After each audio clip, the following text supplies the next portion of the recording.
Maximizando a tela, aqui está, gravando então, segunda-feira, 4 de outubro de 2021, Universidade Federal de Uberlândia, Faculdade de Gestão de Negócios, curso de Gestão da Informação, disciplina Análise de Dados 4, conteúdo, regressão logística. As duas, nós vimos outras coisas, né, mas principalmente o que nós vimos nos dois conteúdos anteriores, tá, principalmente a análise fatorial e análise de cluster, né? Então, na análise fatorial, o que nós tínhamos? Né? Na ideia nossa de banco de dados, e utilizando o nosso exemplo HBAT, tá?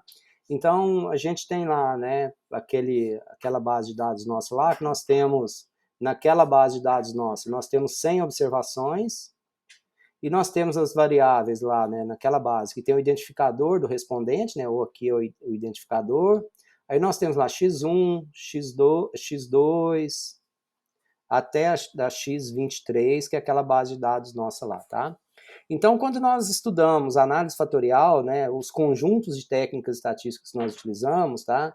Na análise fatorial, nós utilizamos da variável x6 até a variável x18, e nós estávamos reduzindo dimensionalidade dos dados, reduzindo, né, a complexidade, a quantidade de variáveis, e nós estávamos agrupando as variáveis. Nós agrupamos as variáveis em fatores. Então, nós utilizamos a análise fatorial. Então, o que nós estávamos estudando? Nós estávamos estudando a interdependência entre as variáveis, né, entre as várias variáveis. Na análise de cluster, ao invés de agrupar as variáveis, nós estávamos agrupando os casos, os objetos, as observações. Então, aqui nós estávamos utilizando cluster, análise de cluster, ou análise de agrupamento ou segmentação. Então, essas duas técnicas, né, a relação entre as variáveis se dava por dependência, por interdependência. As variáveis são interdependentes. E o que a gente vai estudar agora de regressão logística, que é da categoria de regressão linear simples, regressão linear multivariada, que vocês viram lá em análise de dados 3, então agora, essa técnica nossa, então a gente estava falando, né, da relação de dependência, então a gente estudou a interdependência,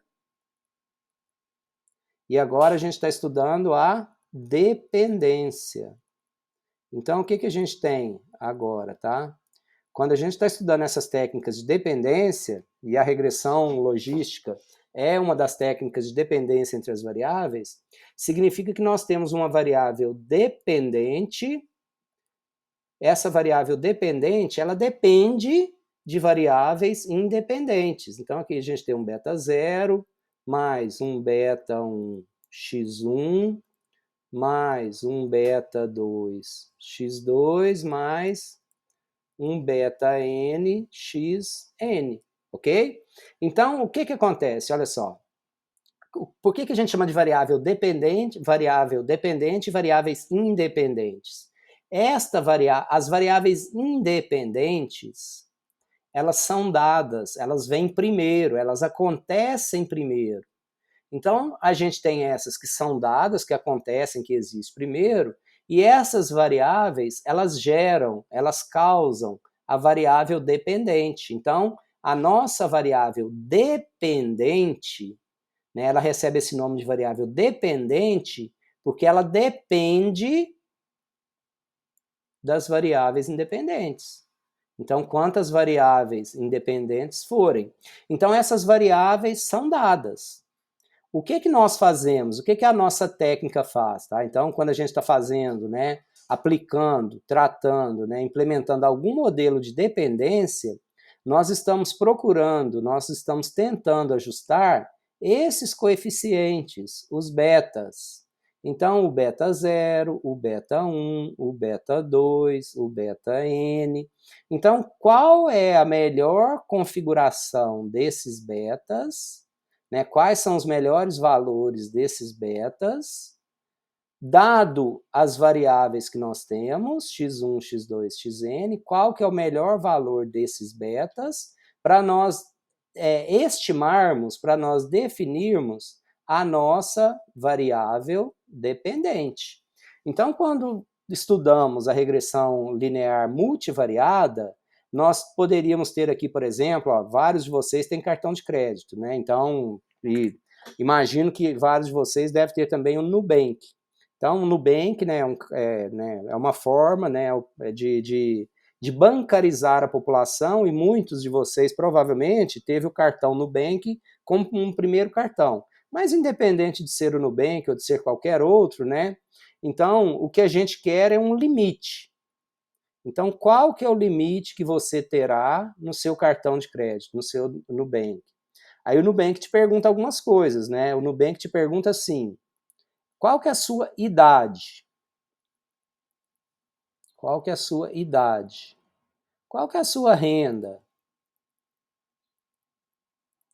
Qual que é seu patrimônio, tá? Algumas coisas aqui que a gente... Qual que é o seu patrimônio? Então pergunta outras coisas, tá? Depende do modelo, depende de algumas coisas. Então a idade é dada. A idade você tem. Você nasceu em em determinada data, você tem 18, 19, 20, sei lá quantos anos. Então a idade você tem. A renda você tem. Ela pode mudar, obviamente, no decorrer do tempo. Mas hoje, né, no momento X, você tem uma renda. E hoje também, no momento X, você tem um patrimônio. Então, o seu limite é a sua variável dependente. O seu limite será maior ou menor em função das variáveis independentes, das variáveis que são dadas. Nesse exemplo nosso aqui, idade, renda e patrimônio. Então, o que nós vamos ter que estimar? Um beta 0 mais um beta 1 vezes a idade, mais um beta 2 vezes a renda, mais um beta 3 vezes o patrimônio. Então, o nosso modelo vai ter que estimar essas coisas aqui, tá? Então, o seu limite vai ser maior ou menor em função da idade, em função da renda e em função do patrimônio. Então, né, como que a gente constrói isso? Como que a gente estima? Como que a gente determina esses betas? Nós precisamos ter uma base de dados que a gente conhece. Então, nós temos uma base de dados que a gente conhece, tá? A gente precisa disso, que tem um indivíduo 1, que o limite dele, por exemplo, é de 5.000, e ele tem a idade de 25 anos, tem a renda de R$ 2.500 e tem um patrimônio de 60 mil. Tem o outro que tem o limite de 6.000, que tem a idade de 24 anos, tem uma renda de 3.500 e o patrimônio é 70 mil. Então, nós temos uma base de dados, nós temos uma amostra, e a partir dessa amostra, né, nós vamos estimar esses valores aqui, esses betas, tá? De forma que, hora que nós tivermos um indivíduo que está pedindo cartão de crédito para a gente, falando, Nubank, eu quero um cartão de crédito, você me dá um cartão de crédito? Nubank vai falar sim, não, e vai falar qual que é o limite que ele vai te dar. Então, o limite que ele for te dar é em função desses coeficientes, né, em função das suas variáveis, e agora, né, ajustado com esses coeficientes que nós calculamos a partir de uma base de dados conhecida. Então, a gente precisa de uma base de dados, a gente precisa de dados, a gente precisa da nossa base de dados para a gente construir, para a gente formular a nossa equação. Mas isso aqui é regressão linear multivariada, porque olha a característica da nossa variável dependente. A nossa variável dependente aqui é uma variável métrica. No caso da regressão logística, muda um pouco a brincadeira. Como que acontece a regressão logística? Como que se dá a regressão logística, tá? A regressão logística se dá da seguinte forma. Professor, Oi. só te interrompendo rapidinho. Sim? O tipo dos dados que vão ser tidos como independentes, eles precisam ter o mesmo padrão? Não precisam, essa é uma grande... No caso da regressão linear multivariada, tanto a variável dependente, tanto o y aqui, a variável dependente, quanto as variáveis independentes, elas precisam ser variáveis métricas, ok? Então, na regressão linear multivariada. Mas não precisam estar na mesma escala, não precisa nada. Porque aí o que vai mudar, o que vai ser ajustado são os betas. Tá? Então podem estar em qualquer escala. Um dos pressupostos da regressão linear multivariada é que os dados sigam a distribuição normal. Então que o limite siga a distribuição normal, que a idade siga a distribuição normal, que a renda, o patrimônio siga a distribuição normal. No caso da regressão logística, o que acontece? Esta variável, ela não é mais uma variável métrica. Ela é uma variável, né, ou binária, ela é uma variável categórica. Então eu poderia ter assim, olha, antes de eu falar qual que é o limite, eu poderia pegar a minha base de dados e eu utilizar o modelo logístico e classificar os clientes em 0, mal pagador, e 1, bom pagador. Então, e aí o que nós vamos fazer, tá? Nós vamos fazer o seguinte, tá? Nesse caso, né, olha só, a minha variável dependente, ela é uma variável binária, ela é 0 e 1, tem duas categorias, conforme a Lilian falou, tá? Ela tem duas categorias. Eu poderia ter mais de uma categoria, mais de duas categorias, tá? Então eu poderia ter 0, 1, 2, 0, 1, 2, 3, eu poderia ter mais de uma categoria. Então, nesse caso, o que nós vamos fazer, tá? Então, tem o indivíduo, né, 0, que é um mau pagador, e tem o indivíduo 1, que é o bom pagador. E como que seria a nossa base de dados, né? Então, esse indivíduo aqui, olha só, né, ele... como poderia ser a minha base de dados histórica agora, tá? Então, eu poderia chamar aqui de status, aí eu tenho aqui o limite, eu tenho aqui idade, eu tenho a renda,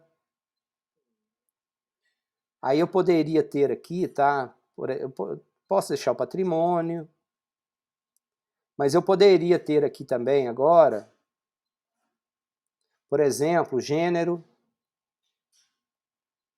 Então eu tenho o status aqui, esse indivíduo é 0, ele é um mau pagador.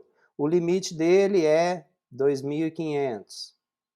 É do gênero 0 aqui, feminino. Idade, 20 anos. Renda, R$ 1.500.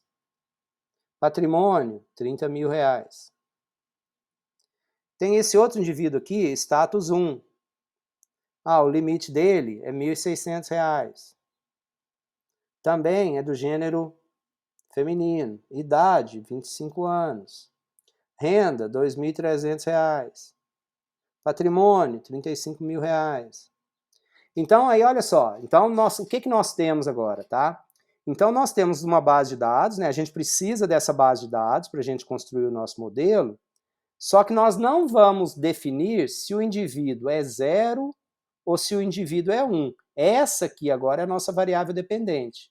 Mas o que nós vamos fazer é definir a probabilidade desse indivíduo ser, por exemplo, do grupo 1, dele ser um bom pagador. Qual que é a probabilidade desse indivíduo ser um bom pagador? E a probabilidade, ela varia de 0 até 1, né? Então, a gente vai ter aqui uma curva de probabilidade que vocês vão ver daqui a pouco, que isso varia de... Isso varia de 0 a 1. Então, essa vai ser mais ou menos a curva aqui. Então, o que nós vamos falar, né? Se o indivíduo, eu estou calculando a probabilidade dele ser 1, dele ser um bom pagador. Então, por exemplo, se eu, para o Zé Eduardo, eu achei que a probabilidade do Zé Eduardo ser um bom pagador é de 0,9, de 90%, opa, então eu posso dar o cartão para o Zé Eduardo. Aí o que eu vou definir é qual que é o limite que eu vou dar para o Zé Eduardo. Eu posso usar outro modelo para definir o limite, ou eu posso usar baseado na regra. Para indivíduos cuja probabilidade for maior do que 90, eu vou dar 3 vezes a renda comprovada desse indivíduo. Então, imagina, né? Então, que esse indivíduo aqui, a probabilidade dele ser um bom pagador é de 0,9. Então, eu defini como política de crédito da minha empresa que para indivíduos cuja probabilidade de ser um bom pagador é acima de 0,9, eu vou dar para ele, então, qual que seria o limite dele? 3 vezes a renda comprovada que ele tem. Então, eu iria dar um limite aqui de R$ 6.900 para esse cliente aqui, seria o limite dele. Então, tem algumas diferenças, tem várias diferenças, né? E uma delas, a mais importante, é que eu não calculo se o indivíduo é 0 ou se o indivíduo é 1. Eu calculo a probabilidade dele ser 0 ou a probabilidade dele ser, né? No caso aqui, a probabilidade dele ser 1.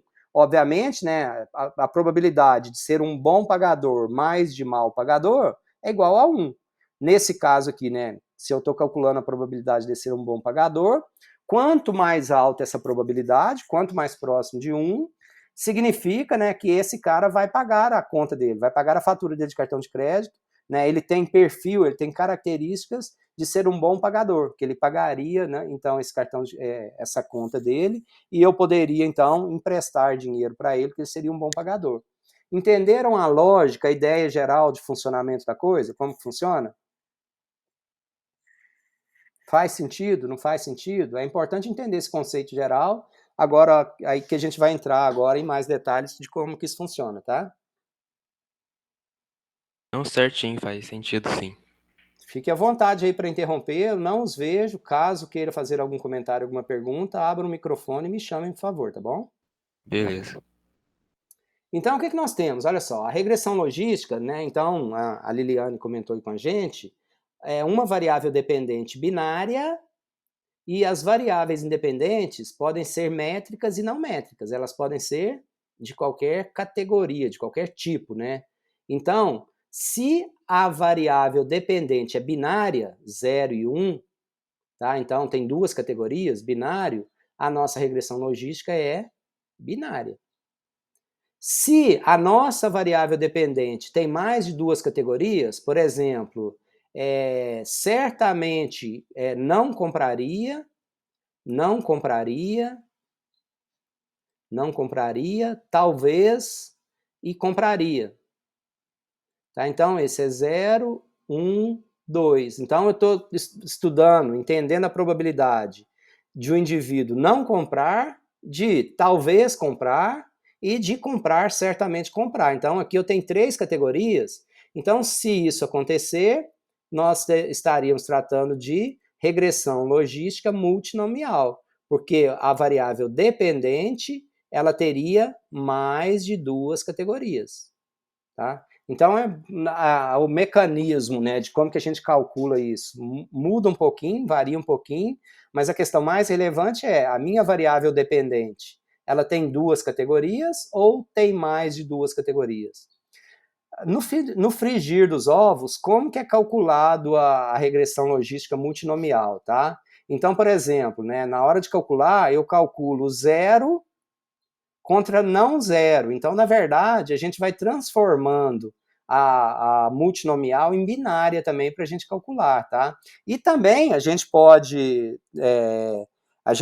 né, pegar uma variável com mais de 2 categorias e transformá-la em 2 categorias só, em binária, tá? Então, isso é possível fazer também sem maiores problemas, dependendo do contexto que a gente estiver fazendo, que a gente estiver trabalhando. Então, a variável binária, tá? A variável dependente representa grupos binários, probabilidade de ser homem ou mulher, de sucesso e fracasso, de bom e mal, compra ou não compra. Um grupo é representado por 1, normalmente é o grupo de interesse, é o que a gente quer, é o que nos interessa estudar, né? Por exemplo, bom e maus pagadores, né? Me interessa o bom pagador, sob a ótica de ser alguém que empresta dinheiro, né? Então, às vezes a gente marca esse grupo como 1, tá? Mas não há problema de ser um ou outro, enfim, não tem problema não. Mas o grupo 1 é que normalmente é o que a gente está calculando a probabilidade de ser. Se a gente está calculando a probabilidade de 1, né? A probabilidade de 0 é 1 menos a probabilidade do grupo 1. Então, né, são complementares e a soma das probabilidades vai dar 100%. A regressão logística foi elaborada para prever a probabilidade de um evento ocorrer. Tá? Então, a gente está estudando a probabilidade de um evento ocorrer. Ok? A função logística, então, o que a gente tem? Olha só. Lá na regressão linear multivariada, ou aquela forma que nós estamos fazendo ali, ó, nós vamos calcular, tá? Nós calculamos esse Z. Tá? Então, no final das contas, a gente vai chegar a esse Z. Então, o nosso Z, o Z vai ser igual a 1 beta 0 mais 1 beta 1 x1 mais 1 beta n xn. Aí, xn. Aí a gente está calculando, olha só, o valor desse Z. A gente está calculando o valor desse Z. Depois que a gente calcula o valor deste Z, nós temos que substituir esse valor nessa função para nós acharmos a probabilidade do evento ocorrer. Então, não é o Z que é a probabilidade, tá? A gente está calculando esse Z e nós substituímos o Z nessa equação aqui. Então, na hora que a gente calcula o Z, a gente pega e substitui. O E é a constante, né? 2,71. Então, é 1 sobre 1 mais E elevado a menos E. Então, o que nós vamos, né, na hora que a gente entender a fórmula, diferente da regressão linear multivariada, porque lá na regressão linear multivariada, né, o Z, que a gente lá chama de Y, né, por convenção, já era o valor final, já é o resultado final. Aqui na regressão logística, não. Nós precisamos depois substituir esse valor de Z na fórmula aqui, para nós acharmos a probabilidade do determinado evento ocorrer. Os valores se situam entre 0 e 1, né, representando a probabilidade de ocorrência do determinado evento de interesse. Então, é o seguinte, esse cara paga a conta ou não paga? Se a probabilidade, né, 0 é o mal pagador, não paga, e 1 paga. Ok? Então, se eu estou estudando, entendendo a probabilidade de 1, a probabilidade de ser bom pagador, se eu encontrar essa probabilidade para baixo de meio, por exemplo, de 0,5, significa que a probabilidade maior é desse indivíduo não pagar, dele ser um mau pagador. Se eu encontro valores acima de 0,5, né, significa que a probabilidade desse cara pagar é maior do que de não pagar. Tá? Então, os valores se situam entre 0 e 1. Quanto mais próximo de 0, né, mais distante do meu interesse. Quanto mais próximo de 1, né, mais próximo do meu interesse. Maior a probabilidade do determinado evento que eu estou, né, querendo explicar, querendo entender, acontecer. Tá? Então, o modelo logístico segue a equação que nós já apresentamos ali atrás. F de Z igual a 1 sobre 1 mais E elevado a menos E. Esse Z, né, o Z é igual ao logaritmo natural do P. O que é o P? Esse P é o sucesso. Sucesso é o que a gente procura, tá? E 1 menos P, né? 1 menos P é o fracasso. Então, o que é o P, por exemplo, né? Um bom pagador é o 1. Bom pagador. E o que é o fracasso aqui? É o 0, por exemplo, o mau pagador.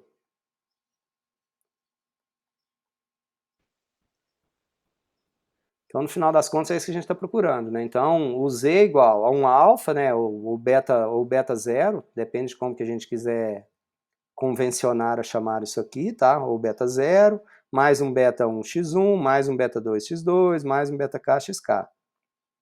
P indica a probabilidade de ocorrência de determinado evento de interesse, X representa o vetor de variáveis explicativas independentes, e alfa e beta são os parâmetros do modelo que nós temos que estimar, tá? Que a gente vai ver daqui a pouquinho como é que a gente estima isso.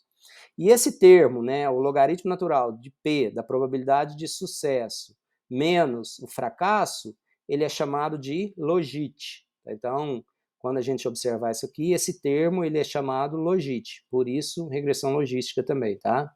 E só o termo, tá? Se a gente pegar só esse termo, o P sobre 1 menos P, só esse termo, olha só, representa a chance, e nas leituras, nos softwares, tudo que vocês vão encontrar por aí afora, é normal a gente encontrar esse odds ratio, Tá? Então, às vezes, vocês vão ver vários materiais aí, que é o odds ratio, que é a razão de chance, a razão de sucesso, né? Que é a probabilidade de sucesso dividido pela probabilidade de fracasso. Tá? Então, esse termo também é bastante utilizado na literatura aí, vários materiais que vocês vão ler, vocês encontrarão essa informação aqui, ok? Tá? Obviamente, quanto maior esse odds ratio, maior é a probabilidade, a chance de determinado evento acontecer, de determinado evento ocorrer, o evento de interesse. Tá? Algumas premissas, né? As variáveis independentes. As variáveis independentes podem ser intervalares, razão, dicotômicas, pode ser qualquer coisa. Nós procuramos entender, estudar uma relação linear entre o vetor das variáveis explicativas independentes e a variável dependente y, assim como a regressão linear multivariada, né? O que a gente está fazendo, tá? Se a gente tem aqui, imagina que fossem só duas variáveis, né? Nós temos x e nós temos y. Então, lá na regressão logística, lá na regressão linear multivariada, vocês lembram? Então, essa aqui é a nossa variável dependente, essa aqui é a nossa variável independente. Imagina aqui que seja, por exemplo, né, vamos pensar aqui, olha, o x é o preço da picanha, e o y é a quantidade vendida. Ok? Então, se eu tenho um preço da picanha baixo, eu tenho uma alta quantidade vendida, tá? E a gente tem, né? Então, quanto mais o preço aumenta, então a gente tem, né? Isso em determinados períodos, em determinadas situações. Então, mais ou menos, a gente tem essa situação aqui, né? Então, a nossa relação é essa aqui, tá? O preço aumenta, a quantidade vendida diminui. Né? O preço diminui, a quantidade vendida aumenta. Então, nós estimamos uma reta aqui. Então, nós temos um y é igual a um beta 0 mais um beta 1 x. Então, essa aqui é a nossa reta, é a nossa estimação, são os valores que nós estimamos. Essa é a nossa reta. Mas esse aqui é um valor real, tá vendo? Então, nós temos esse ponto, é um valor real. E esse ponto aqui, olha, foi o valor que nós estimamos para esse negócio, tá? Esse outro ponto aqui, ó, ele é um valor real. Esse outro ponto aqui, ele é um valor real. Mas só que nós estimamos esse ponto aqui para ele, ó. Então, isso aqui, esta diferença aqui, são os erros. Esse é o valor real, esse é o valor estimado. Então, entre o valor real e o valor estimado, nós temos os erros. Então, a gente tem erro positivo e temos erros negativos. Então, se a gente fizer, né, a soma desses erros, o valor esperado dos erros é igual a zero. Porque, né, a gente soma os valores positivos com os negativos, né? Alguns a gente errou para mais, outros a gente errou para menos. Então, né, esse valor esperado dos resíduos, né, a gente chama o erro de resíduo, que esses valores esperados do resíduo sejam iguais a zero. A ausência de autocorrelação entre os erros, né, então que um erro que não tenha comportamento, que não tenha uma relação, uma autocorrelação entre os erros. A ausência de correlação entre os resíduos e as variáveis explicativas, então, esses erros que nós vamos encontrando aqui, né, que eles não tenham correlação com a variável explicativa que nós temos utilizando. A ausência de multicolinearidade, lembrando o que é a multicolinearidade, então, nós temos as variáveis, né? Então, tem a y, que é dependente, tem a x1, x2, x3 e assim sucessivamente. Então, o que é a multicolinearidade? A multicolinearidade é se eu fizer uma matriz de correlação entre essas variáveis independentes e eu achar uma correlação muito alta entre essas variáveis. Por exemplo, valores acima de 0,95, tá? dependendo do tamanho da base de dados, do tamanho da amostra, né? Por exemplo, a gente está utilizando a nossa base de dados e nós temos, imagina que eu esteja utilizando, né, algumas informações para prever o consumo de energia elétrica, alguma coisa do tipo. E eu esteja utilizando as variáveis valor da conta e eu esteja utilizando outra variável que é o valor dos impostos, valor da conta e valor dos impostos. Tá? Então, eu tenho essas duas variáveis, o valor da conta, e são duas variáveis independentes no meu modelo, tá? E o valor dos impostos. Então, o que acontece? Né? Eu tenho uma correlação altíssima, porque o valor da conta aumenta, o valor que eu vou pagar de imposto aumenta. O valor da conta diminui, né? O valor que eu vou pagar de imposto diminui também na mesma proporção. Então, se eu fizer uma correlação entre essas duas variáveis, a correlação linear entre elas será muito alta. E isso significa multicolinearidade. Então, né, uma das condições para nós fazermos a regressão logística é que não exista multicolinearidade entre as nossas variáveis independentes. Então, se houver multicolinearidade, o que eu devo fazer? Ou eu seleciono a variável A ou a variável B para ser utilizada como variável independente e que eu não utilize as duas simultaneamente, tá? Então, uma grande vantagem da aplicação da regressão logística sobre outras técnicas é que os dados não precisam de ser normais, então não é exigido normalidade dos dados, e a matriz de covariância, né, ela não precisa ser homogênea também, então a normalidade dos dados e a igualdade da matriz da covariância entre os grupos são dispensados. Então, essa é uma grande virtude, é uma grande vantagem da regressão logística, tá? Em relação a, por exemplo, a análise discriminante, em relação à regressão linear multivariada, em regressão a outras técnicas, dado principalmente por essa flexibilização, ou essa ausência da exigência da normalidade dos dados. Ok? Contra essas premissas? Então, como que esse negócio acontece, né? Então, a gente vai selecionar, né, a variável dependente, a gente já falou, se o número de grupos ou de categorias pode ser 2 ou mais, se são 2 categorias, é regressão logística binária, se são 3 categorias ou mais, é regressão logística multinomial.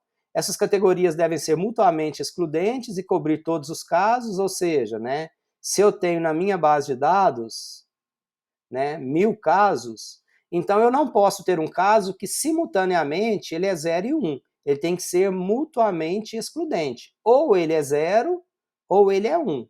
Ele não pode ser as duas categorias. E todo mundo na nossa base de dados tem que ser classificado como 0 ou 1. Cobrir todos os casos significa, então, ser exaustivo.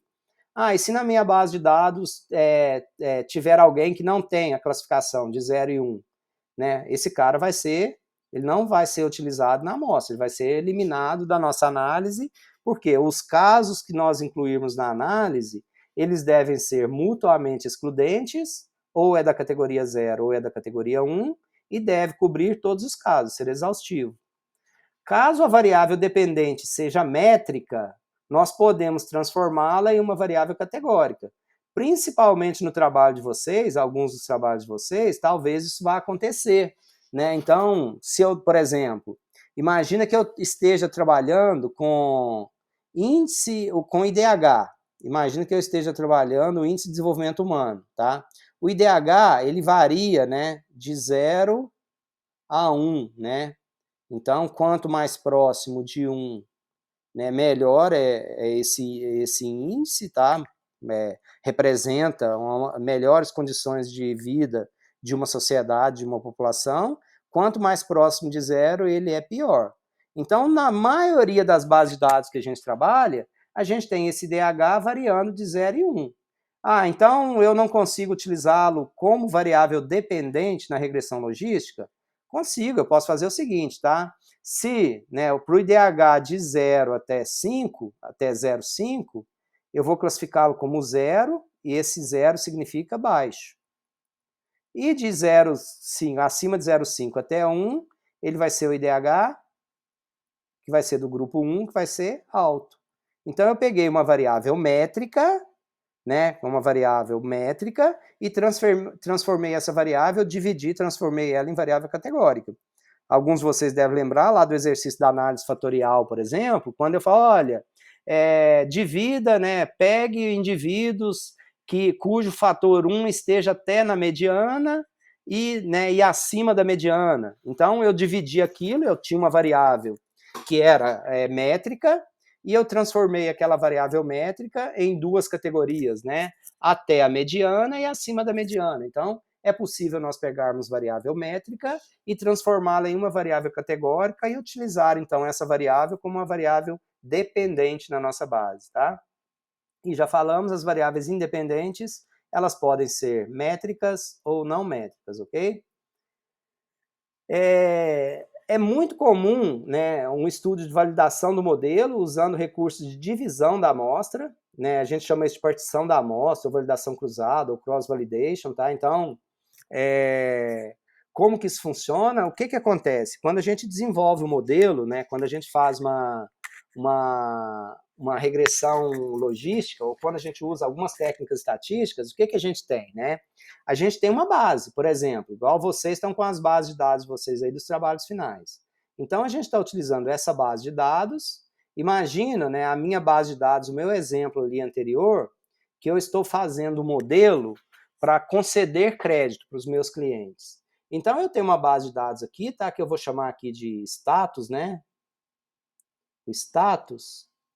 E nessa base minha de status, eu tenho, então, né, o 0 é o mal pagador, 0, 0, 1, 1, 0, 1, 1, 0, 0, 1. Então, a minha base de dados, né, eu tenho, né, vários indivíduos aqui, e eu tenho esses status, ok?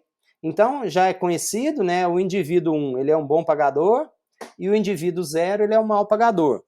Num banco, numa indústria de cartão de crédito, normalmente, não tem que ser assim exatamente, mas como que a gente separa o indivíduo que é um bom pagador de um indivíduo que é um mau pagador? Normalmente, tá, o indivíduo que é classificado como bom pagador é aquele indivíduo que atrasa suas contas, ou ele paga em dia, ou ele paga antecipado, ou ele paga em dia, ou ele atrasa até 60 dias, mas paga. Né? Então, normalmente, os bancos, cartões de crédito, tudo bem o cara atrasar até 60 dias. Aliás, o melhor cliente de cartão de crédito para a empresa de cartão de crédito, o melhor cliente para o banco é aquele cliente que atrasa, mas paga. Porque o cliente que atrasa, né, é o cliente que gera uma receita fabulosa para o banco, que ele vai pagar juros e multa. E são aqueles juros e multas simbólicos, módicos, né? Então, normalmente, os bancos, a indústria financeira, classificam os clientes que pagam em dia, né, pagam antecipado, pagam em dia, ou pagam em até 60 dias, como bons pagadores. Se o indivíduo, em um determinado período, ele atrasa, por exemplo, a fatura de cartão de crédito dele mais do que 60 dias, então ele vai ser classificado como um mau pagador. E no banco tem a ver também, porque o indivíduo que atrasa mais do que 60 dias, o cartão dele vai ser bloqueado. Então, ele não vai mais conseguir utilizar o cartão dele. Então, né, aí por esse motivo, né, aí para ele voltar, para ele reativar o crédito, aí depende do banco, mas tem algumas políticas. Então, o que acontece? Nós desenvolvemos o modelo, nós vamos desenvolver o modelo, né? Mas ninguém em sã consciência, fiz o modelo, o ajuste dele tá bacana, agora vamos começar a emprestar dinheiro utilizando o nosso modelo.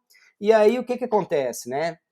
Ninguém é doido o suficiente, principalmente em banco, de já pegar o modelo e vamos aplicar o modelo, vamos usar o modelo.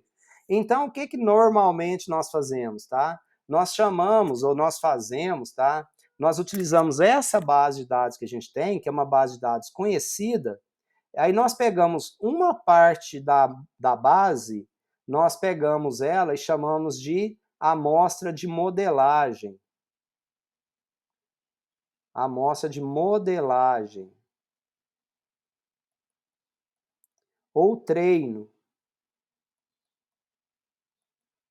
Amostra de modelagem ou treino. E nós pegamos outra parte da base que nós chamamos de amostra de teste ou validação, tá? Então, o que é isso, pessoal? Quando a gente está desenvolvendo o modelo, então a gente tem aqui várias variáveis independentes. Nós temos aqui o vetor x nosso de variáveis independentes, tá?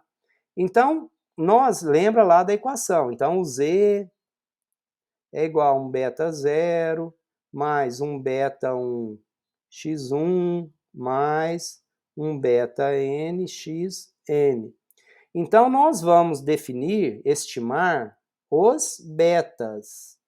Mas esses betas que nós vamos estimar, eles são estimados a partir da relação entre as variáveis independentes com a variável dependente. Então, né, nós vamos definir esse beta vale quanto, por exemplo, tá? Sei lá, vale menos 0,28. Esse aqui vale 1,27. Esse aqui vale 3,21. Então, nós definimos esses betas em função dos valores que a gente tem aqui, do x1, do x2, do x3, até o nosso xn aqui. Então, o que significa dizer? Que nós construímos essa fórmula baseado nesse conjunto de dados de modelagem ou treino. Eu usei só esta parte dos dados para desenvolver o modelo. Eu usei essa parte dos dados para desenvolver o modelo. Aí agora que nós desenvolvemos o modelo, nós achamos então essa regra aqui, nós achamos os parâmetros, nós estimamos os parâmetros. Aí o que a gente faz? Né? A gente testa na base que a gente desenvolveu, só que aqui a nossa equação ela já está viciada, porque nós já conhecemos os dados aqui. Né? Nós conhecemos os dados porque nós utilizamos esses dados para estimar os coeficientes. Então, esta parte da base de dados, ela não foi utilizada para a gente encontrar a equação. Então, o que a gente faz? Né? A gente usa esta base para validar o modelo que a gente está desenvolvendo aqui. Então, a gente meio que oculta, esconde esse resultado aqui, ó, que a gente já sabe também qual que é, e nós estimamos esse resultado utilizando o nosso modelo aqui. Então, quando a gente utiliza, aí o que a gente tinha? A gente tinha o valor 1 e o nosso modelo falou o quê? Ah, ele falou que era 1. A gente tinha o 1, ele falou o quê? Ah, ele falou que era 1. Tinha o 0, ah, ele falou o quê? Não, ele falou que esse aqui era 1. Então, esse aqui ele acertou, esse aqui ele acertou, esse aqui ele errou.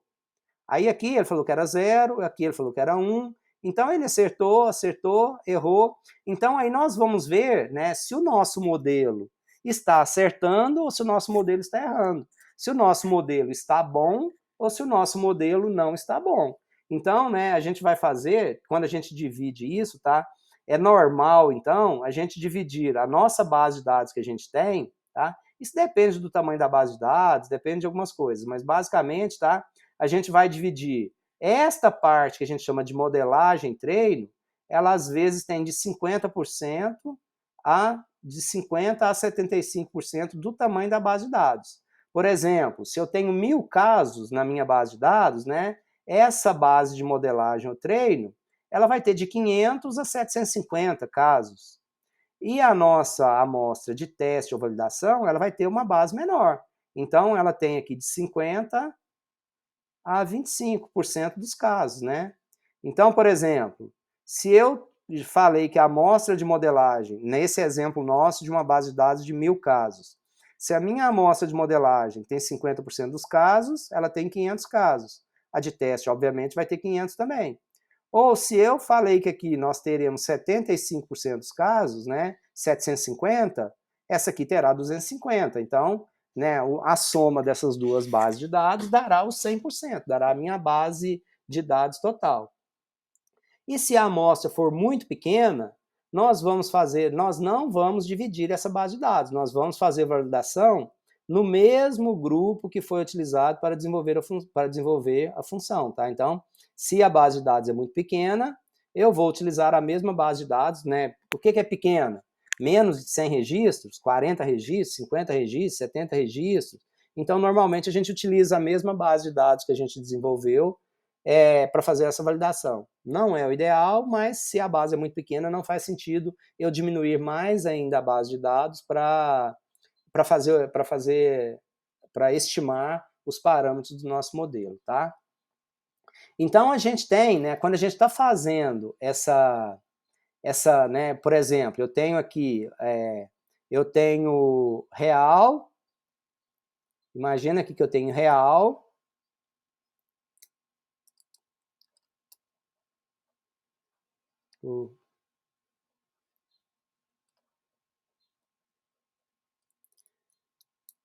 eu tenho aqui real e aqui estimado. Então, eu tenho aqui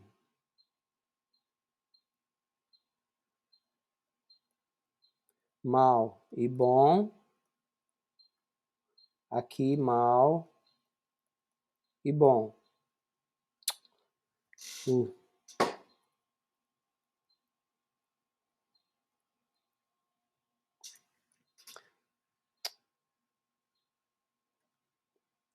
Mal. Gente. Deixa eu apagar aqui. Fica firme aí, pessoal. Não desiste, não.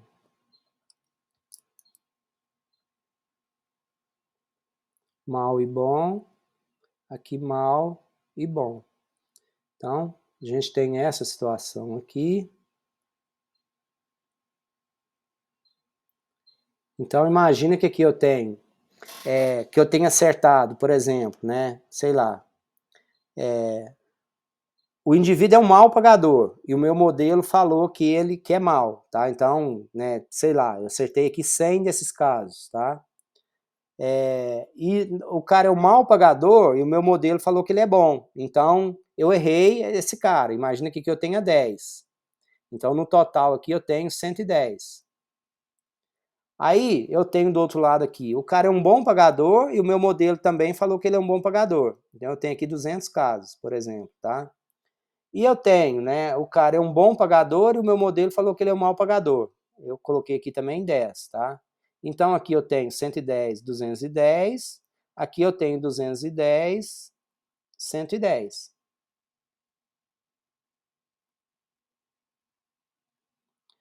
Então, olha só, isso aqui o meu modelo acertou, isso aqui o meu modelo acertou, daqui a pouco a gente vai detalhar isso mais, isso aqui o meu modelo errou, isso aqui o meu modelo errou.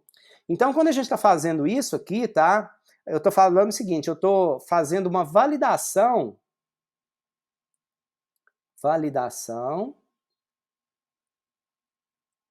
prática do meu modelo.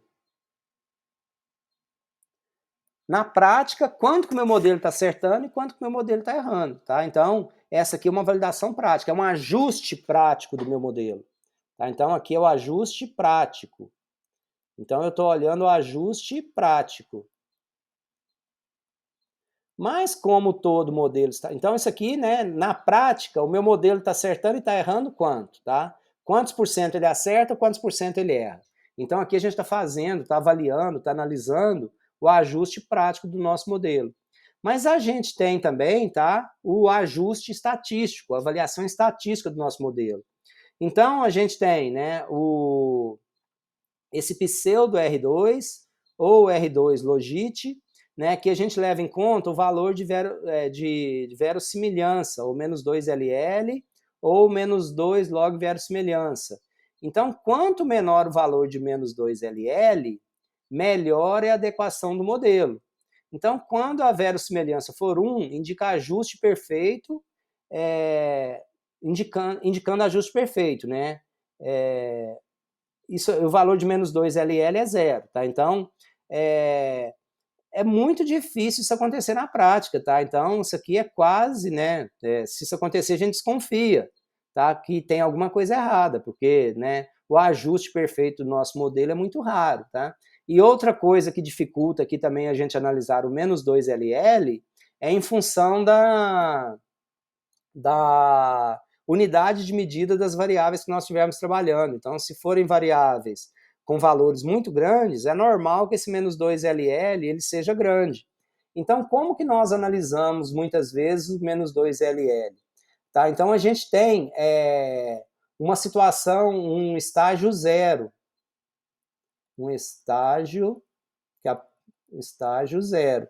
Aí a gente olha o valor do menos 2LL nesse estágio. E nós vamos incluindo, testando, tirando variáveis, até no estágio N, é onde nós terminamos a execução do nosso modelo logístico. Aí a gente observa o menos 2LL nesse estágio N. Então, se nesse estágio N o nosso menos 2LL, ele diminuiu, ele foi diminuindo, ele é menor do que no estágio 0, nós temos indícios de que o ajuste estatístico do nosso modelo melhorou, né? De uma situação inicial, de um estágio 0, até o estágio N. Tá? Então, o menos 2LL é assim, né? Para cada técnica estatística, nós temos algumas estatísticas para nos dizer se os nossos modelos estão adequados ou não. Assim como lá na análise fatorial, por exemplo, né, a gente tinha o KMO, o MSA, então aqui a gente tem esses indicadores. Então, o menos 2LL é um deles, e a gente tem esses R's, tá? Diferentes softwares calculam diferentes R's com fórmulas ligeiramente diferentes. O mais próximo do R2, lá da regressão linear, que é muito familiar a vocês, tá? É esse Cox-Snell R2. Então, é uma medida semelhante ao R2 da regressão linear. E como tal, né, varia de menos 1, de 0 a 1, tá? Todos eles. Então, quanto mais próximo de 0, pior é o ajuste do modelo. Quanto mais próximo de 1, melhor é o ajuste do modelo. Então, o SPSS ele gera alguns deles, o Python tem alguns desses R's também para análise. Cada software aí eu tenho alguns deles, eu tenho todos, eu tenho vários, tá? Então, esse R2 Cox-Snell aqui, a fórmula deles estão aqui, tá? Mas esse é o mais próximo do R2 da regressão linear que a gente tem. Tem na GeoCare que é R2 também, né? Tem a forma como ele é calculado. O pseudo R2 ou R2 Logit, conforme está aqui, também está calculado.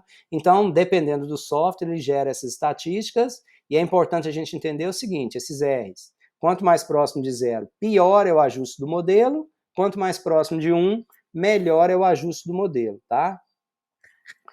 O que nós temos, então?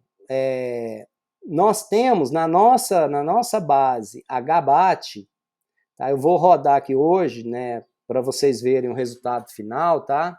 Então, no PowerPoint aí tá tudo como que a gente executa, tudo direitinho. Eu vou rodar aqui para vocês verem na aula de hoje, né, o começo, meio e fim desse negócio, do que a gente está falando aqui, tá? Então, estou aqui com o nosso arquivo HBAT. O nosso arquivo aqui, ele tem o quê? Ele tem 100 casos, né? A nossa base de dados aqui tem 100 casos. Eu vou gerar a amostra de treino e vou gerar a amostra de teste. Nós vamos utilizar as nossas variáveis conhecidas, tá? Que a gente está trabalhando aí nas outras técnicas, que é da variável x6 até a x18, para a gente... nós vamos utilizar como variável dependente a variável x4, se o indivíduo é da América do Norte ou se ele é de fora da América do Norte, tá? Então, o que nós queremos, a nossa variável dependente é se o indivíduo é da América do Norte ou se o indivíduo é de fora da América do Norte, ok? Então, o que nós vamos fazer, né? Eu vou criar, ao invés de dividir a base em duas, de criar base A e de criar base B, eu vou criar aqui uma variável que eu vou chamar de amostra. Então, no PowerPoint de vocês aí, tem lá, olha só, como que eu estou gerando essa amostra, tá? Então, eu vou gerar aqui, olha só, eu vou criar uma variável que eu vou chamar aqui amostra, transformar, calcular variável, amostra, e esta variável amostra, eu vou aleatoriamente, tá, atribuir 0 e 1. Então, a minha amostra eu vou aleatoriamente. Eu vou usar aqui, olha, uma função, o reverso uniforme, a função inversa, reverse, uniforme. Essa função, vocês lembram, né? Ela gera dois, olha só. A uniforme, ela gera dois valores, tá? Aqui eu vou colocar 0 e 1. Não é a minha variável dependente, tá? Presta atenção, a minha variável dependente é a variável x4. Aqui eu estou fazendo o seguinte, eu só estou separando, né? Eu estou criando uma variável que eu vou utilizar para variável de treino e variável de teste. E eu estou utilizando esta função para atribuir valor 0 e 1, tá? Então eu estou atribuindo valor 0 e 1, e eu vou atribuir, né, valor 0 para aproximadamente 60% da base.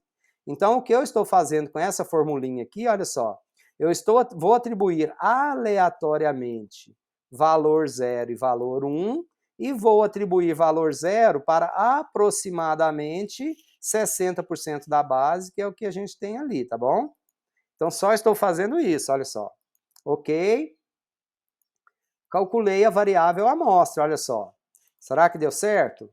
Analisar, estatística descritiva, frequência, amostra. Então, eu tenho 63 casos que são 0 e 37 casos que são 1. Lembra que a gente falou lá da amostra de treino e amostra de teste?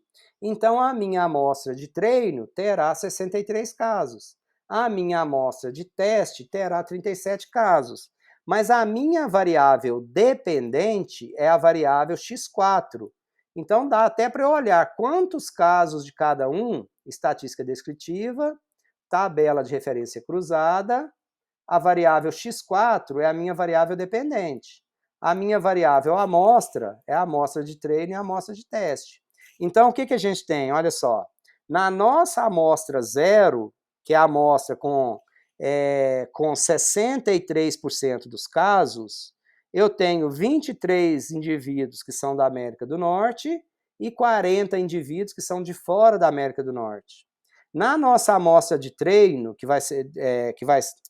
na nossa amostra de treino, que é a amostra 0, que é a maior amostra, temos 23 indivíduos da América do Norte e 40 indivíduos de fora da América do Norte. A nossa amostra de treino, ela tem 63 casos. A nossa amostra de teste, que é onde eu vou validar o que eu encontrei, nós temos 16 indivíduos que são da América do Norte e 21 indivíduos que são de fora da América do Norte, ok? Nós temos 37 casos. 39 indivíduos no total que são da América do Norte e 61 indivíduos que são de fora da América do Norte. Então, já tenho a amostra, já tenho os dados, eu já tenho a minha variável dependente, eu já tenho as minhas variáveis independentes, então agora eu vou rodar a regressão logística. A minha variável dependente, ela é binária, ela tem duas categorias, então clientes da América do Norte e clientes de fora da América do Norte. Analisar, regressão, logística binária. Então, no SPSS, inclusive, está separado. Eu tenho logística binária e logística multinomial. Eu vou utilizar a regressão logística binária, porque a nossa variável dependente, ela é binária, ela tem duas categorias. Então, qual que é a nossa variável dependente? A nossa variável dependente é a nossa variável x4. Quais são as variáveis que nós vamos utilizar como variáveis independentes, ou covariáveis? Então, da x6 até a x18. Então, vou utilizar essas variáveis, tá? E a gente tem um método, vocês lembram disso lá de regressão linear multivariada, né? Tem um método inserir, forward condicional, forward LR, forward WALD, backward condicional, backward LR, backward WALD. Basicamente é o seguinte, quando eu escolho o método inserir, eu coloco todas as variáveis no meu modelo, na minha equação, independente delas serem estatisticamente significativas para explicar a variável dependente ou não. O método forward, eu começo com um modelo nulo, um modelo zero, e vou inserindo uma variável de cada vez, né? Da mais significante, da estatisticamente mais significante, e quando houver variáveis estatisticamente significantes, eu vou inserindo variáveis. Então, o meu modelo ele vai crescendo com o modelo forward. O backward é o contrário, eu insiro todas as variáveis primeiro e vou retirando variáveis que não são estatisticamente significantes. Tá? Então, escolher por um ou outro, quando a gente escolhe o método inserir, a gente precisa de, né, a gente vai analisar, vai ler, vai entender quais variáveis são estatisticamente significativas ou não. É mais conveniente usar os métodos LR, tá? O que a gente normalmente utiliza no SPSS é esse forward LR, tá? Então, eu vou começar com o modelo nulo e vou inserindo as variáveis no meu modelo uma por vez, tá? Então, vou selecionar esse método LR, variável de seleção. Então, eu vou colocar aqui a minha amostra, tá? Então, eu vou colocar a amostra igual a 0. Isso significa o quê? Que eu só estou utilizando para rodar o modelo os 63 casos. Eu não estou utilizando os 100 casos. Eu estou utilizando só os 63, que é a minha amostra de treino, tá? Aqui, se eu tivesse variáveis categóricas, né, eu poderia selecionar aqui quais são as variáveis categóricas. Elas não são, todas as nossas variáveis que eu estou utilizando aqui são variáveis métricas, tá? Eu vou salvar aqui, né, qual que é a probabilidade do indivíduo pertencer a determinado grupo e a qual grupo ele pertence. Então, essa aqui, a associação ao grupo, lembra que eu tenho a variável x4, que me fala se o indivíduo é da América do Norte ou de fora da América do Norte. Eu estou calculando a probabilidade de ele ser de fora da América do Norte, e eu estou classificando esse indivíduo em 0 ou 1, dele participar do grupo, né, de ser da América do Norte ou de ser de fora da América do Norte. Eu tenho aqui as opções, e eu estou colocando, olha só, o corte de classificação em 0,5. Indivíduos até 0,5, né, é probabilidade de 0, dele ser da América do Norte.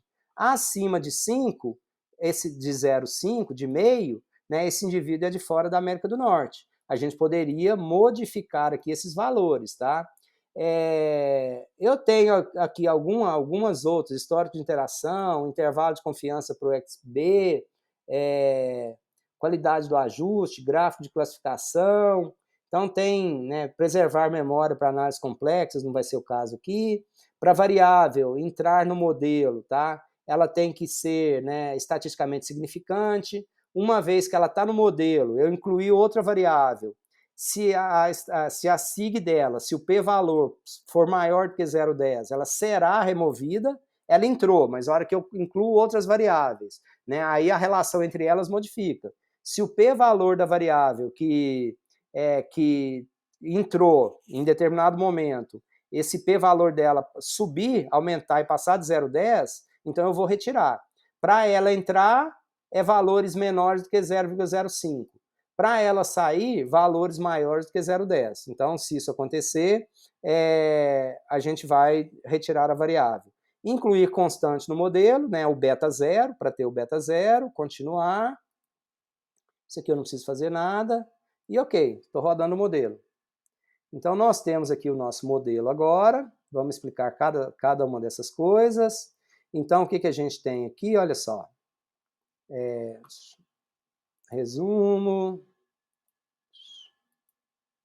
Então, a gente tem, olha só, clientes da América do Norte é 0. Aqui já são os resultados do nosso modelo, tá? Então, o que a gente tem aqui? A gente tem clientes da América do Norte, né? O valor interno é 0, fora da América do Norte o valor é 1. Então, olha o que eu comentei com vocês do menos 2 LL, olha só. Então, numa etapa 0, o menos 2 LL é 82,69. Então, a hora que nós formos agora analisando o nosso modelo, o que é necessário?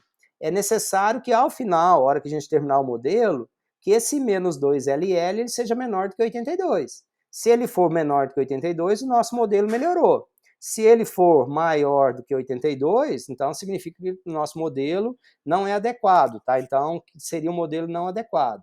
Então, vamos olhando. Olha o que acontece, tá?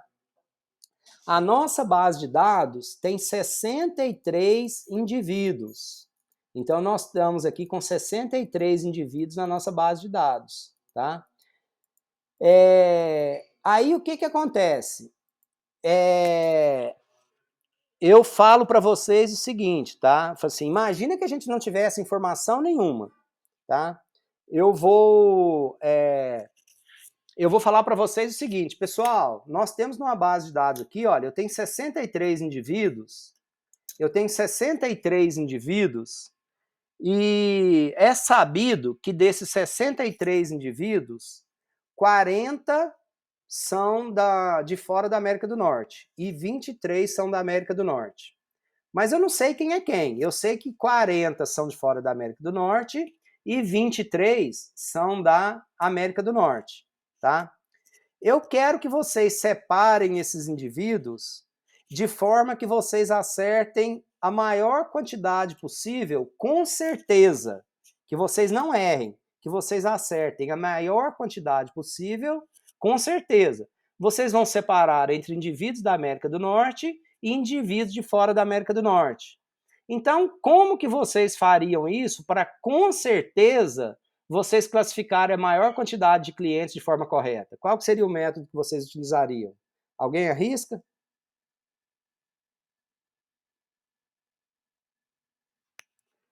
Alguém arrisca?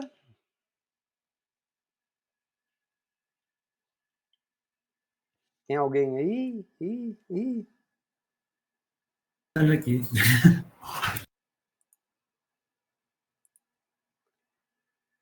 Eu dei para vocês 2 informações relevantes.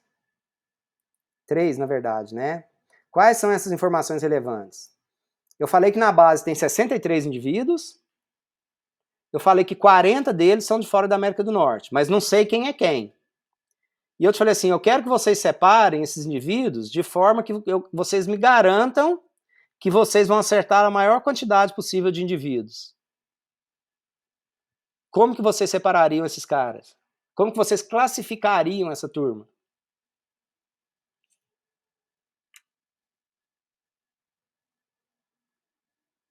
Um ponto para quem responder. Dou-lhe 1, dou-lhe 2, dou-lhe 3, 4, 5.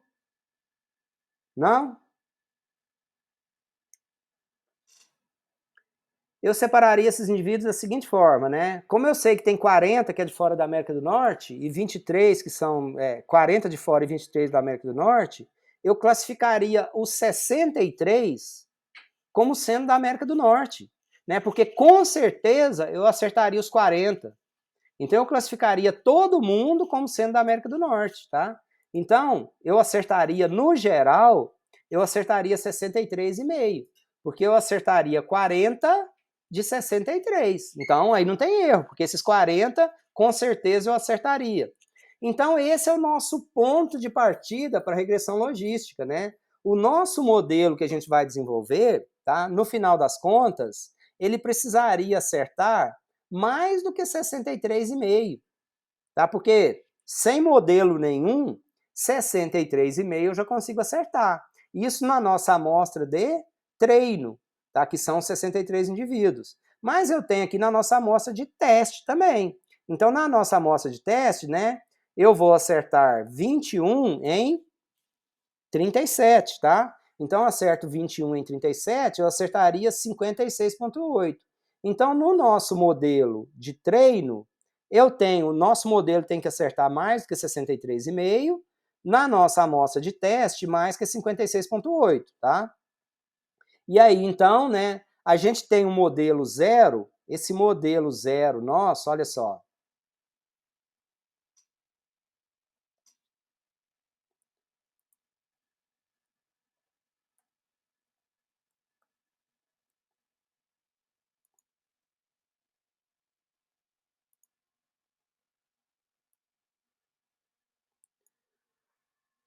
Esse modelo zero nosso, o que que acontece, né? Qual que é a nossa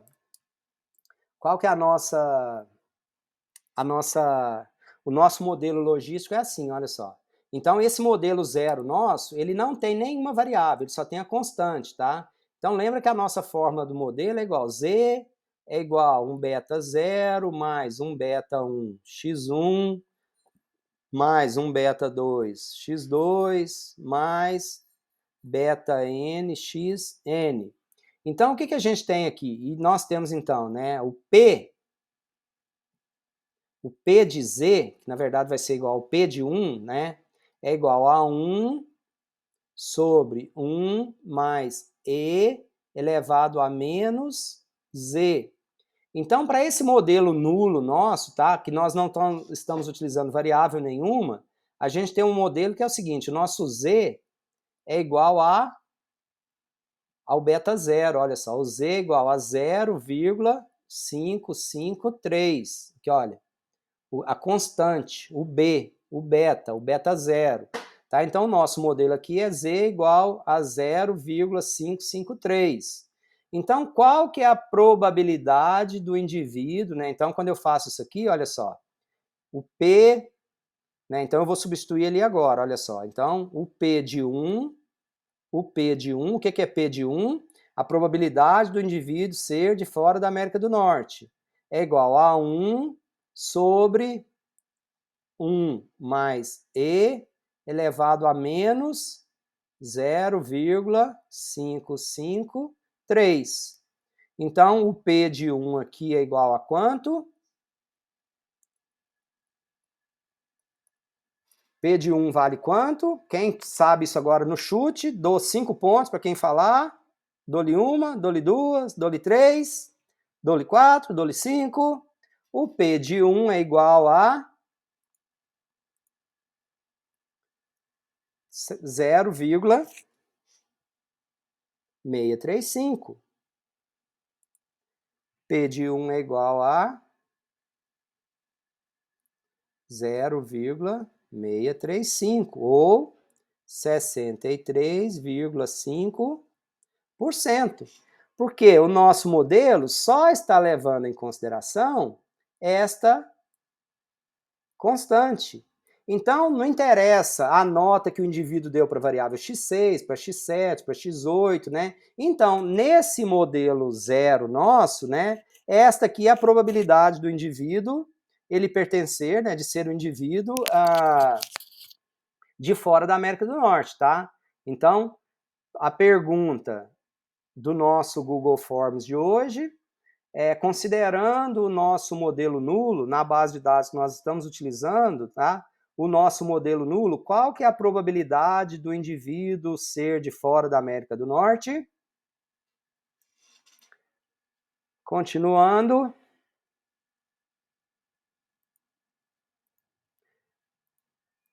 Então, o que nós temos aqui? Olha só, agora a gente começa a brincadeira, tá? Então, na etapa zero, né? Então, nós tínhamos as várias variáveis para entrar no modelo. Olha só, a x6, a x7, a x8, x9, 10, todas as variáveis que nós estamos utilizando como variáveis independentes. Então, o que nós temos? Olha que nós olhamos essas variáveis, olha só. Nós temos o score, nós temos aqui o score e nós temos a significância, o p-valor. Então, a x6 é estatisticamente significativa. Professor, Oi? essa probabilidade dele ser de fora seria os 36,5? Ou os 63? 63. 63? Isso. Sim?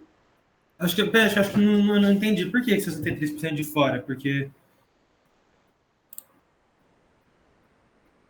Ah, tá. Captou? Tá pequeno. A maior parte é de fora, é 1, então seria aquela quantidade lá, entendeu? Sim, eu confundi os valores, eu confundi. Eu coloquei que os maiores valores eram os de dentro da América do Norte. Ah, entendi.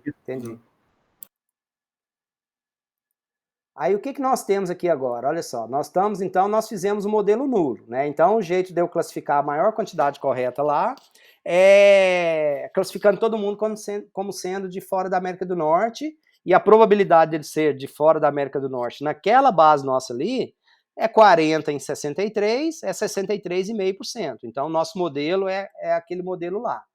Aí o que nós temos aqui? Olha só, nós temos a variável x6, com score 16 e é estatisticamente significante, a x11 é estatisticamente significante, A x13 também. Isso tudo menor do que 0,01, tá? Nós temos aqui, olha, a x12, ela é estatisticamente significante também. Ela não é menor do que 0,01, mas ela é estatisticamente significante. Essa aqui não, não, não, não, não, não, não, não.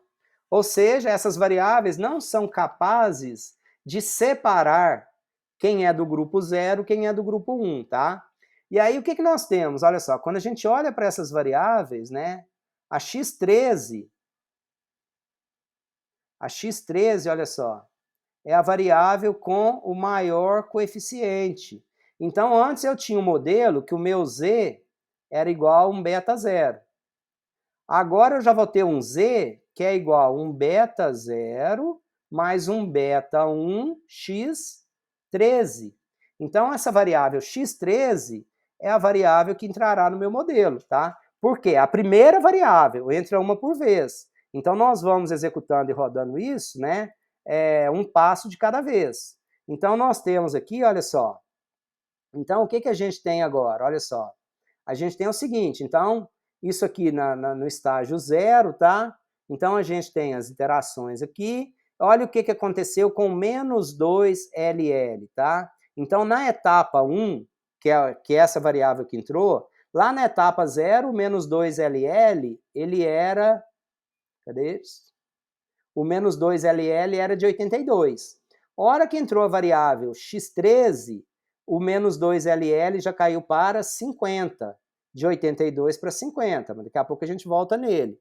Então, o que a gente tem agora? Olha só. O que a gente tem é o seguinte, olha só. Deixa eu ver se eu...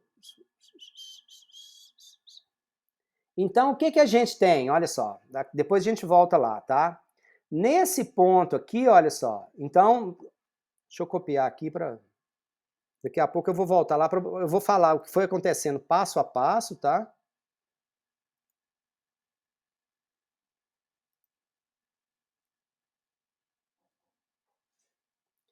Então, observem aqui o seguinte, olha, nesse resultado nosso, então, o que a gente tem, tá? Então, no primeiro modelo, nós tínhamos um z é igual a um beta 0.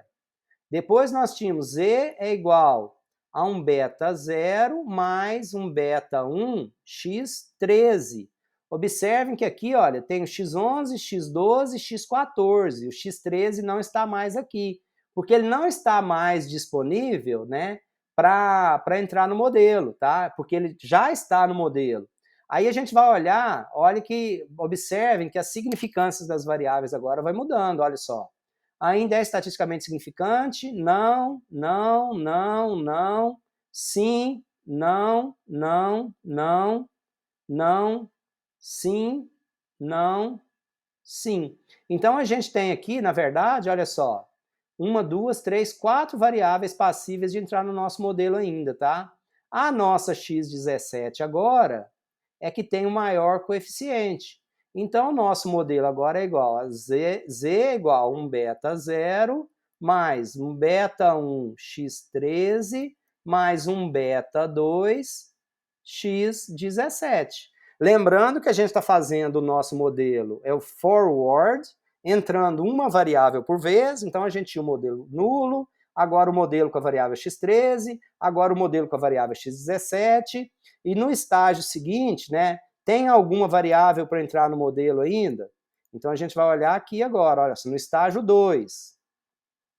Então no estágio 2, a gente sabe agora que já entrou a variável x17, tá? Então aqui, o que acontece agora? Olha só. Então, a gente tinha, né, olha o que saiu daqui, né? Olha, a gente tinha x10, 11, 12. Então, não tem mais aqui a x13 e não tem mais aqui a x17. Então, a gente tem alguma outra variável? Observem que a gente ainda, né, por exemplo, a x18 poderia ser, tá? Então, tá dentro do limite que a gente estipulou lá. Lembra que a gente configurou que se o p-valor for menor do que 0,05, então ainda é possível essa variável entrar? Então, a gente tem a x18, a gente tem a x11, e só. Tá? Então, a gente teria essas duas variáveis. Qual que tem o maior coeficiente? A variável x11. Então, o nosso modelo, né, o nosso z, é igual agora 1 beta 0 mais 1 beta 1 x13 mais 1 beta 2 x17 mais 1 beta 3 x11.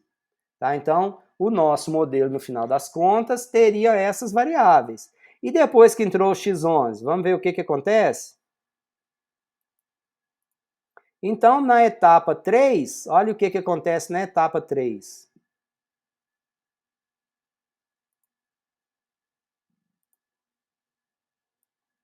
Depois que entrou a variável x11, olha o que acontece. Então, p-valor maior do que 0,05, maior, não tem mais variáveis estatisticamente significantes para entrar no modelo. Então, o nosso modelo acabou. Então, o nosso modelo final, então, ele terá, né, o nosso z vai ser igual a 1 beta 0 mais 1 beta 1 x13 mais 1 beta 2 x17 mais 1 beta 3 x11. Tá? Então, essa aqui é a nossa equação do z. Aí a gente vai ver agora, né, quais valores foram estimados para cada um desses betas, tá? E a gente vai ver que vai modificando. Então, voltando aqui, então, olha só. Voltando aqui, então,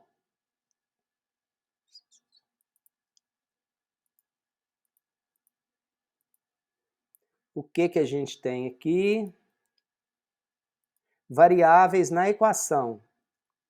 Então, o que a gente tem? Olha só.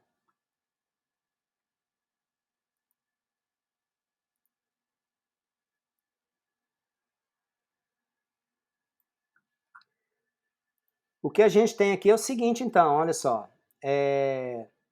Depois que entrou o nosso... Então, a gente tem a primeira etapa, tá? A gente tem aqui a primeira etapa, que entrou a variável x13. O segundo modelo, entrou a variável x17. Na terceira etapa, entrou a x11. Então, olha só o que aconteceu. O coeficiente da x13 na etapa 1 era 1,314. Ele mudou depois para 1,355. Ele mudou depois para 0,999. Então, ele vai mudando de acordo com as variáveis que vão entrando no nosso modelo, tá? Então, o que nós temos? Olha só, ao final da terceira etapa, ao final do terceiro processamento, nós temos que o nosso Z é igual a constante, ao beta 0. Então, nós temos, né, vou colocar aqui, beta 0 mais beta 1, ali está em ordem, tá? x11 mais um beta 2, x13 mais um beta 3, x17. Então, o nosso Z, o que é o beta 0? É a constante, olha só. Nós pedimos para incluir constante no nosso modelo. Menos 7,22 mais beta 1, esse aqui, ó, beta 1. Na verdade, então, não é mais, é menos. Tá vendo que ele é um coeficiente negativo? Então, é menos 1,082 vezes x11 mais 0,999 vezes x13 mais 1,847 vezes x17. Ok?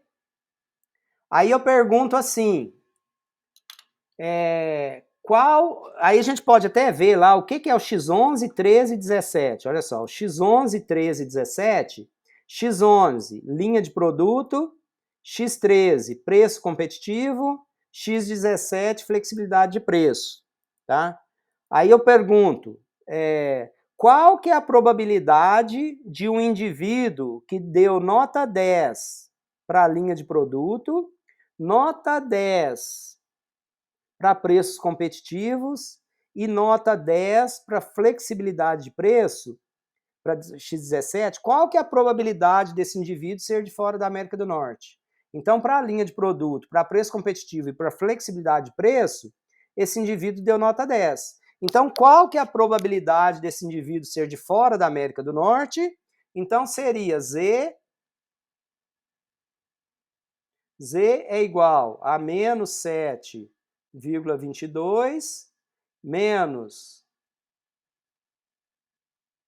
1,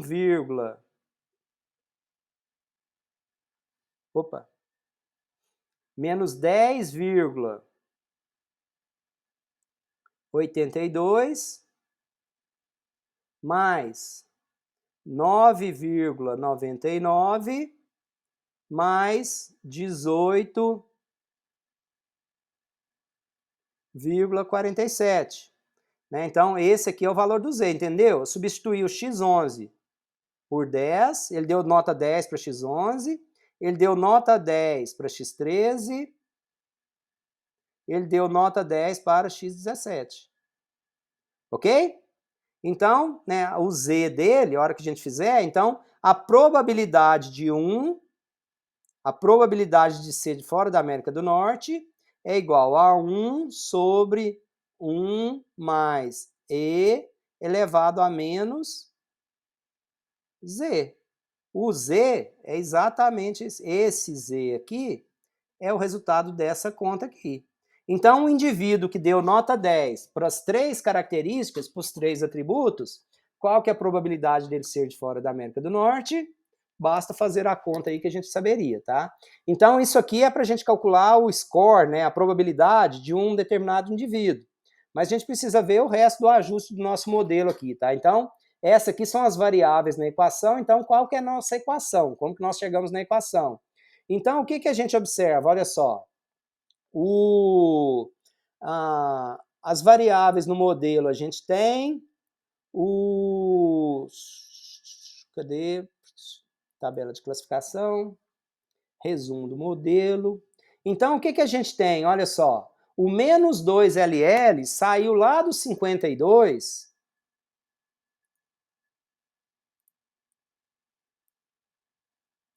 O menos 2LL saiu do 82 e veio parar em 25, se aproximou considerável. Lá no estágio 0, ele era 82. Ele saiu de 82 para 25. Ok, melhorou. O ajuste do menos 2LL melhorou. Olha só. O R quadrado de Cox-Snell, tá? Ele saiu, né, do estágio, do primeiro estágio, de 0,403 para 0,59, tá? E o R quadrado de Nagelkerke, ele foi para 0,81. Então, quanto mais próximo de 1, melhor. Esse R quadrado de Cox-Snell é o que mais se aproxima do R2, lá da regressão linear multivariada.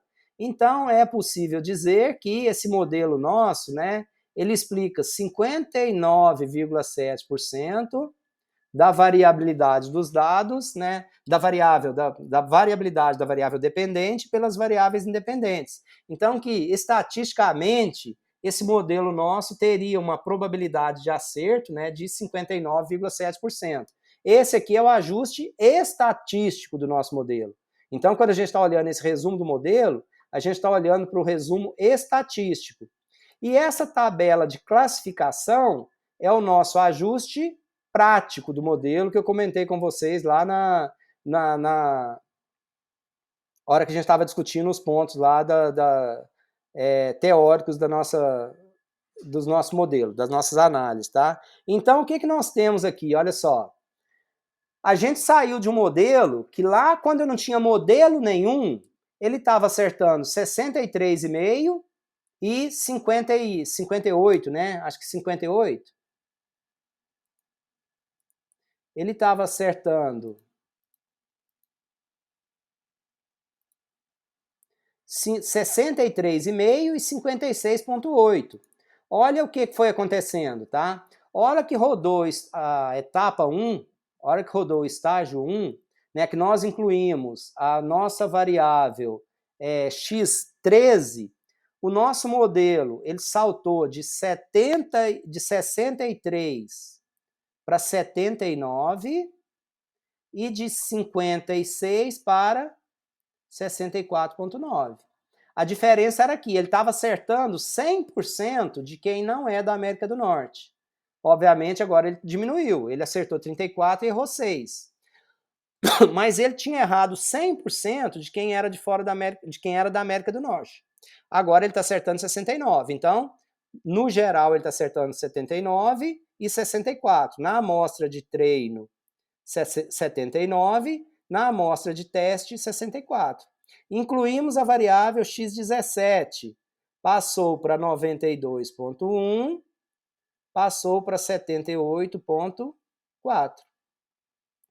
A hora que nós incluímos a variável x13, continua do mesmo jeito, né? Continua acertando 92,1 na amostra de treino, e ao invés do 78, caiu para 75,7 na nossa amostra de teste, tá?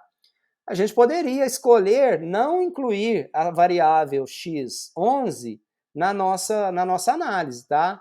Mas considerando que os ajustes estatísticos melhoraram e na nossa amostra de treino não houve diferença, a gente pode optar por deixar esse modelo como está, considerando as três variáveis, a x11, x13 e x17 no nosso modelo. Então, na nossa amostra de treino, o nosso modelo acertou, no geral, 92,1%. Na nossa amostra de teste, o nosso modelo acertou 75,7%. Principalmente considerando que essa base, essa amostra nossa é muito pequena, né? Então, se a nossa amostra fosse maior, quanto maior a amostra, tá? Mais... Cadê você, caneta? Mais essas duas coisas aqui se aproximariam, tá? Então, quanto maior fosse a amostra. Então, considerando que a nossa amostra é muito pequena, tudo bem deixar essas variáveis aqui. E aqui vem dois conceitos muito importantes, tá? Então, a sensibilidade do nosso modelo, né? Quão sensível quão bom é de 92,5% na amostra de treino e 76,2% na amostra de teste. Sensibilidade do modelo é a capacidade de ele acertar a nossa categoria alvo, a nossa categoria 1. Então, a gente acertou 37 em 40 na nossa amostra de treino e a gente acertou 16 em 21 na nossa amostra de teste. Então, isso é a sensibilidade do modelo. E a gente tem um outro conceito aqui, que é a especificidade do modelo, que é quanto da outra categoria, da categoria complementar, nós acertamos. Então, nós acertamos 21 em 23, a especificidade do modelo é de 91,3 na amostra de treino, e ela é de 12 em 16, 75% na nossa amostra de teste. Sensibilidade, a probabilidade de acertar na categoria alvo, na categoria 1, que eu quero, e a especificidade na categoria complementar. Tá? Então, esse é o resultado do nosso modelo. Deixa eu ver se tem mais alguma coisa aqui.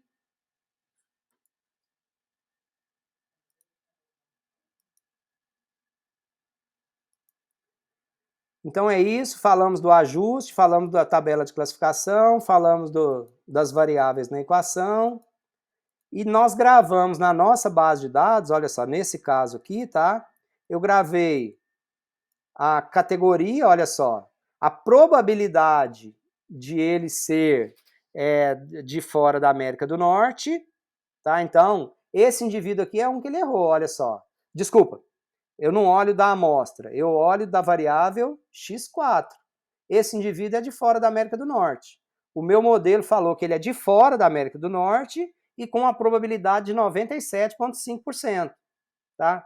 Esse outro indivíduo, ele é de fora da América do Norte, x4, olha só. Desculpa, ele é da América do Norte, ele é da categoria 0, o meu modelo classificou ele como da América do Norte, e a probabilidade dele ser da América do Norte é só de 7%, porque aqui a probabilidade que eu estou falando é da categoria 1, é da probabilidade de ele ser de fora da América do Norte. Então a probabilidade dele ser de fora da América do Norte é de 7%, a probabilidade dele ser da América do Norte é de 93%, que é 1 menos a probabilidade de ele ser de fora da América do Norte. E assim sucessivamente. Então gravamos essas duas coisas aqui na nossa base de dados, tá? Então, a análise é isto. Depois a gente tem também, tá tudo explicadinho aí nos slides, né? Como que isso foi feito, como foi desenvolvido, inclui variável, tira variável, e mais algumas leituras que a gente vai fazer. E depois a gente tem essa curva ROC aí, que a gente vai ter oportunidade de falar dela também nas próximas aulas. E por hoje tá legal, tá bom. Ok? Dúvidas, perguntas? Professor, só confirmando, qual que é a resposta? 62? 63,5. 63,5. Isto. A probabilidade lá do Forms? 63,5%, né? Isto. Tá bom, obrigada. Tá bom? Professor, só para confirmar aqui. A de treino e a de teste. A de treino é a que é de 50 a 25 e a de teste é de 50 a 55, né? A de treino é a maior. Ah, tá. A de treino é a maior. Eu vou usar a maior parte para treinar. Aí eu uso a menor parte para testar aquilo que eu fiz, entendeu?